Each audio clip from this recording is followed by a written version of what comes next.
the longest leg of the 14th-stage MPTC Tour of Luzon reached the coastal town of Pagudpod, Ilocos Norte this afternoon. Mobile journalist Denise Valdez-Sancho gives us an update. Denise, what can you tell us at gaano nga ba ka-challenging ang race na yan, lalo't napakainit pa Gaano naman kainit ngayon? dyan? Oo.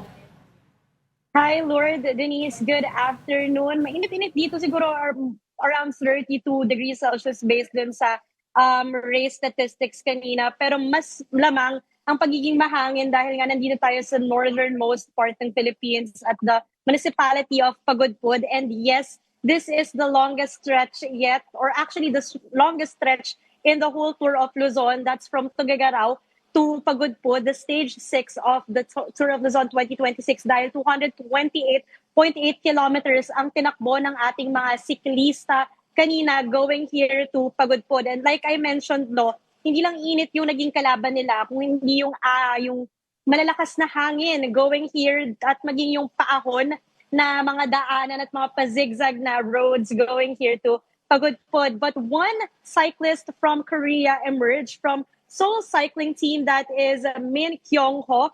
Min Kyung-ho here clocked a total of 5 hours and 13 minutes and 12 seconds. At ayan ay isang breakaway na panalo dahil nag-iisa siya out of the peloton or from the bunch na nanaig dito sa finish line, Lord Denise. Oo. Meron diyang part sa Pagudpod, yung literal na pinaka-northernmost. Ang ganda-ganda ng coastline talaga, napaka-scenic. Yes. Yun ba nadaanan o dadaanan ng race?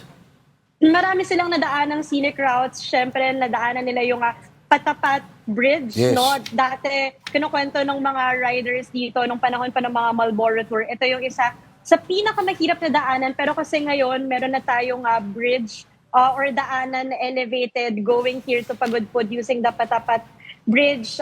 So mas mahihirapan talaga or mas nahihirapan yung riders natin aside from the elevation na umabot ng 1,097 meters yung hangin talaga at yung iba pang mga paahon at paliko-liko at masisikip na daanan going here to Pagudpod. Yesterday yung nanaig sa stage 5 na si Ivan Anisimov from UAE cycling team naman second ngayon.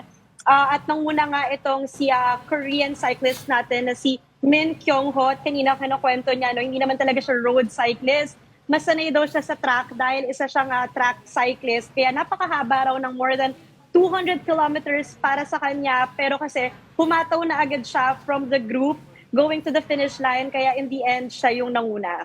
Wow, matindi Okay, mula dyan sa Pagudpod, saan ang next leg?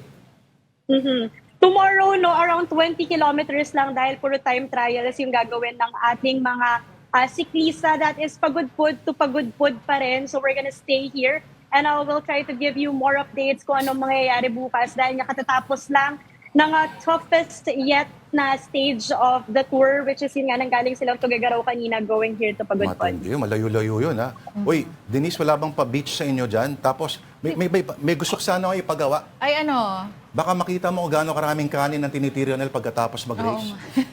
Actually, carb loading before and after Yan. race. Pero mas masagana sila dito sa empanada, Lord. Pwede. Sarap naman. Singit ko lang, Denise, ano ba yan? Tama ba? Pagudpod, tas pababa ng Papaway, Palaon yun? Yun nga ba yung ruta? Tama ba? As of latest, ang nandito lang right now is Pagudpod to Pagudpod. I'll confirm that later in more of my reports. Pero ang alam natin, Denise, these are gonna be time trials. So around 20 kilometers lang siya. If I'm not mistaken, 22 kilometers. So these are gonna be time trials. Yung mga siklista natin, they're gonna be by batch. Compared dito sa mga nakikita natin na sprinting and climbing dahil nga mahahaba yung naging stages for at least from stage 1 to stage 5. So we'll keep you posted. Hindi pa sila nagko-Cordillera area, no, Denise? Hindi pa.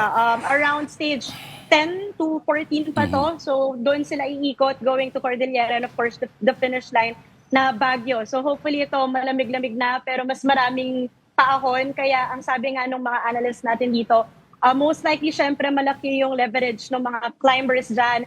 Yun din yung inaasahan kanina yung mga sanay na umahon ng mga siklista, sila yung mananaig dito. Pero anong nangyari, it's a Korean cyclist pa na nanguna. And isa siyang track cyclist. He's not even a road cyclist. So talagang napaka unpredictable nang nangyayari dito sa tour natin. Alright. Madami pa tayong abangan. That will last up until May 13, tama? Yes. Dapat samahan yes. natin sila Denise dyan. Ikaw na.